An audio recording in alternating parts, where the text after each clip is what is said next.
Usul fiqh is one of the greatest Islamic types of knowledge. It put the right guidelines for a mujtahid to infer a law, keeping the mujtahid from slipping and deviating from the real requirements of Islamic law during ijtihad and open to legal solution for every problem in Islamic law. The basic debate on the doctrine of fiqh revolves around the propositions Islamic law in general. The scholars divide this proposition into two sections. First, the proposition that is agreed upon by the most scholars argument that is Al-Quran, Sunnah, Ijma and Qiyas. Next, the proposition that is in dispute most of the ulama regarding his argument. The argument are like istishab, istihsan, uruf, masalihul mursalah, qawlul sahabi and syara' man qablana. Imam Malik is the second Imam of the four most influential Imams in Islam. He was born 13 years after Abu Hanifah. His full name is Abu Abdullah Malik ibnu Anas ibnu Malik ibnu Abi Amir ibnu Amir bin Haris bin Gaiman bin Qutail bin Amr bin Haris al-Asbahi al-Humairi. He was born in the year 93 Hijrah in Madinah and came from the descendants of the Himyar people. Imam Malik studied with many teachers in Madinah. It is said that he studied with 900 sheikh, 300 of them from the Tabi'in group and another 600 from the Tabi'in group. He himself chose teachers from among those who were obedient in religion, high in knowledge, as well as the methods and conditions of narrating hadith.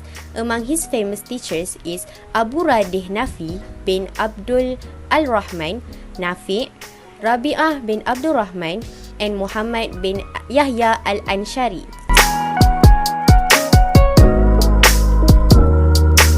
Imam Malik was called Imam Darul Hijrah, the Imam who became the reference for the city of Medina. According to Ibn Hibban, he was the first of the jurists of Medina to study the narrators of hadith. He will reject non-Sikah narrators and only narrate hadith from Sikah narrators. Imam Malik has high respect for the hadith of Prophet ﷺ. If someone came to ask for a fatwa, he would immediately go out to give a fatwa. However, if anyone came to demand hadith, he would go in for ablution, wear the best clothes, wear a turban, comb his beard and put on perfume. He will come out in a solemn, neat and tidy state. The fragrance of agawuk will be burned and he sits still until the hadith ceremony is over. According to Ibn al-Mubarak, once when Imam Malik narrated a hadith, he was stung by a scorpion 16 times until his face changed colour due to pain. However, he remained patient and did not cancel the ceremony because he respected the hadith of Prophet ﷺ.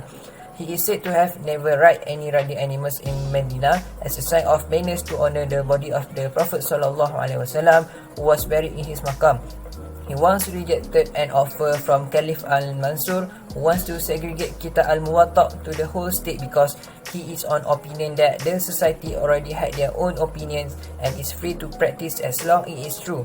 Imam Malik was cruelly beaten by the order of the ruler of Medina because he made a legal ruling that deferred the Abbasid ruler's approach. Imam Malik was tied and beaten until his arms became brutally injured to such a level that he became incapable to grip them on his chest in Salah. Thus, he began the practice of praying with his hand at his sides. In his life, he only lived in Medina and never set foot in another city except Mecca to perform Hajj once. He died on 14 Rabiul Awal, 179 Hijrah at the age of 87 after living for 60 years as a mufti in Medina. His body was buried in Baqi', the cemetery in Medina.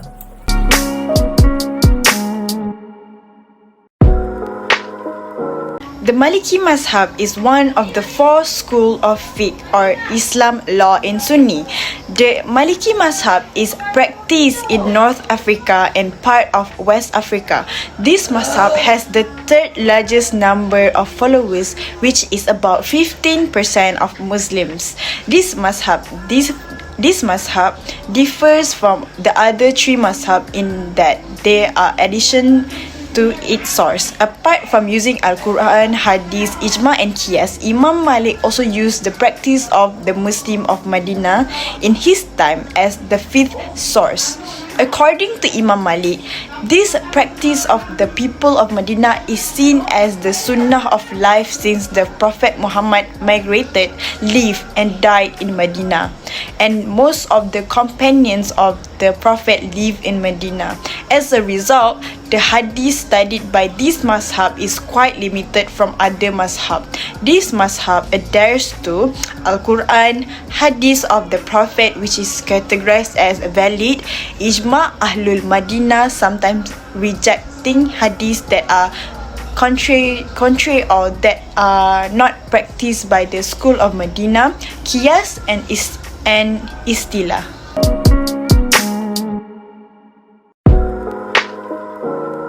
Zihar has always been taught what it means to Muslim. However, not everyone knows what zihar is. The act of zihar comes from the act of the group in the pre-Islamic era who zihar their wife to each other. It was considered as a talaq in the pre-Islamic era and they pronounced it for the purpose of dropping the talaq. Most scholars view that zihar occurs if a husband says to his wife, "You are on me like the back of my daughter," or the back of my sister, and others from among the mahram. On the other hand, another scholar claims that does not consider zihar if it is compared to any aspect of a male body such as your back is like my father's back. Maliki scholars, on the other hand, assert that this word is zihar if it is associated with any visible member that is not halal even when compared to a mahram man. However, it is not regarded as zihar if it is equated with the part that is halal to be seen. The pronouncement of zihar. We think the most important way to ease the worry and confusion regarding the issue of zihar is by studying and analyzing the phrases and words that are considered as zihar.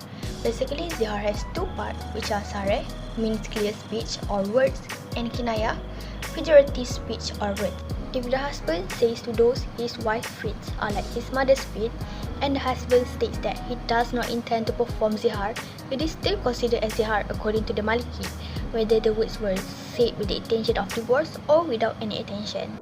As we have stated before, Allah subhanahu wa ta'ala has given a facilitation in the issue of zihar and changed it to kafara from the original talaq during the time of Jahiliyyah. According to the Hanafis, if a man tells a woman, "If I marry you, you will be for me like the back of my mother," he will not be permitted to touch her after they get married without first making restitution. The Malikis and the Hanbalis share this opinion and they add this to it.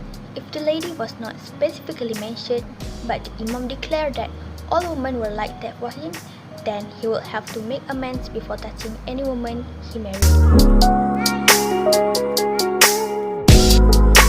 To conclude, Imam Malik was the man who established the Maliki school of thought.